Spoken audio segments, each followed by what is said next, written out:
Polls show that Americans want the military to step down and allow other nations to defend themselves, but we've yet to do it. Christopher Preble, Director of Foreign Policy Studies at the Cato Institute, explores the aims, costs, and limitations of U.S. military power in his new book, The Power Problem.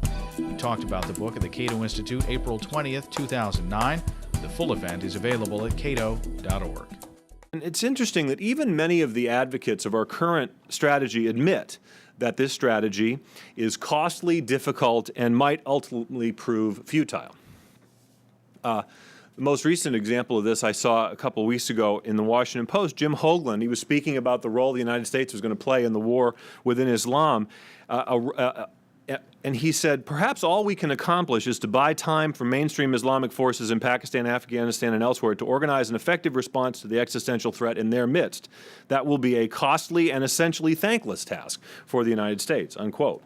Again, an advocate of our current strategy. Another advocate of our current strategy, Robert Kaplan, predicted that the American brand of imperialism might be particularly short-lived. Because it was a fomenter of dynamic change, a liberal empire like the United States was likely to create the conditions for its own demise. Also not a real strong selling point from my perspective. My personal favorite, however, which I've quoted often, is Robert Kagan of Paradise and Power. And he says, the United States does act as an international sheriff, self-appointed perhaps, but widely welcome nonetheless, trying to enforce some peace and justice in what Americans see as a lawless world where outlaws need to be deterred or destroyed, often through the muzzle of a gun. Europe, by this Wild West analogy, is more like the saloon keeper. Outlaws shoot sheriffs, not saloon keepers. Well, I love this. I love this analogy. It's just wonderful for me because, well, first of all, it's really badly flawed. It's based on this vision of the Wild West from Hollywood, right? And the enduring archetype is Gary Cooper at high noon. Here's the heroic sheriff standing out there and the sniveling, cowardly townspeople hiding somewhere. You know, this is no more the reality of the Wild West than Mel Brooks' Blazing Saddles, with all due respect. I mean, the people in the Western territories in the 19th century, they were extremely autonomous, highly capable, independent people. When the long arm of the law couldn't reach where they were, which was much of the time, they took matters in their own hands. And we have a wonderful example of this when the James Younger gang, Jesse James and his brothers and Younger, they attempted to rob the First National Bank in Northfield, Minnesota in September 1876, and the townspeople cut them to pieces. So, you know, we have a different model for the Wild West that is not what Bob Kagan would have you believe. But it's not just flawed because it's historically inaccurate.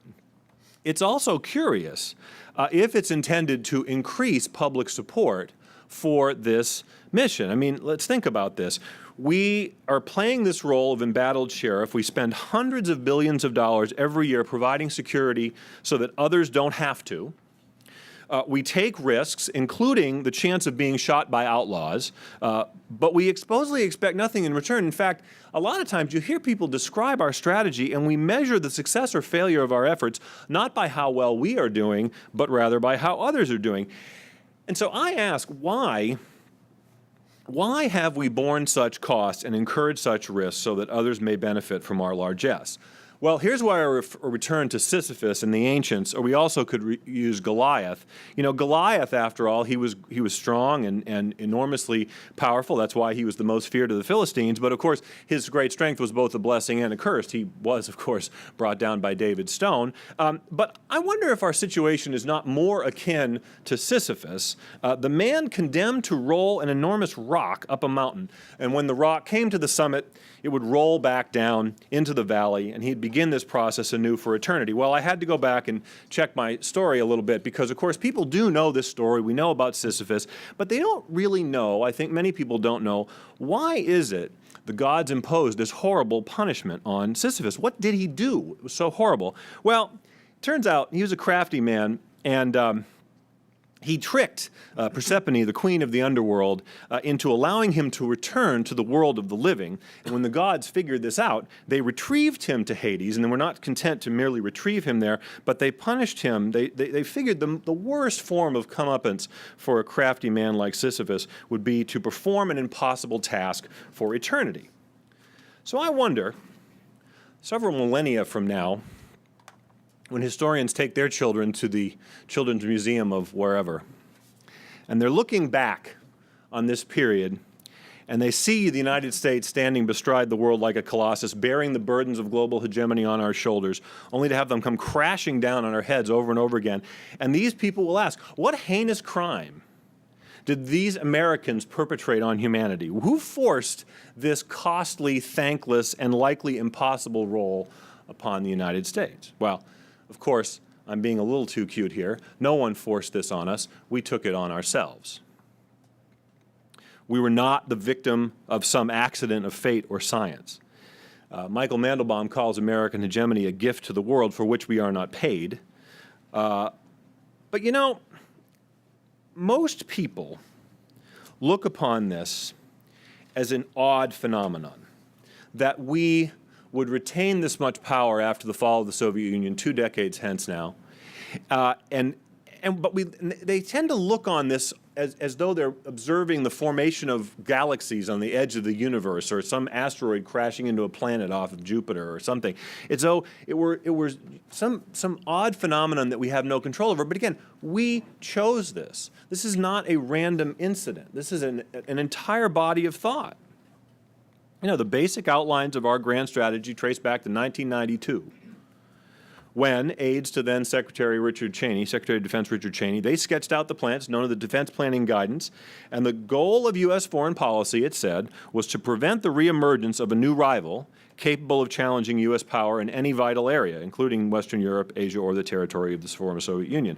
To accomplish this task, the United States would retain preponderant military power, not merely to deter attacks against the United States, but also to deter potential competitors from even aspiring to a larger regional or global role.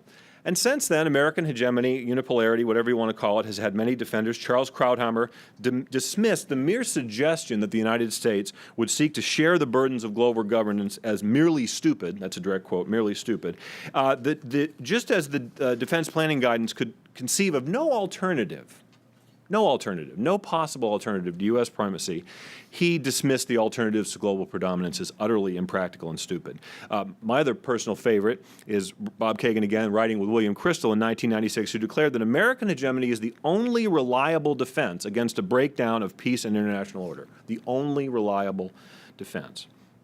So, we have chosen this posture and taken on these burdens, or more accurately, our political class has chosen these burdens for the rest of us, out of fear the world will collapse into chaos were it not for the United States standing in this role, presuming that if we were to adopt a more restrained posture, everything would come crashing down. There are so many examples of this. One of my personal favorites is Madeleine Albright's assertion that we see farther, we stand tall and we see further than other countries into the future, and we see the danger to us all. That's a pretty good encapsulation of that. Another, it's just, you know, we see these demographic trends, fighting over resources and whatnot, and we think that every single potential conflict, even an internal conflict, is likely to spiral out of control.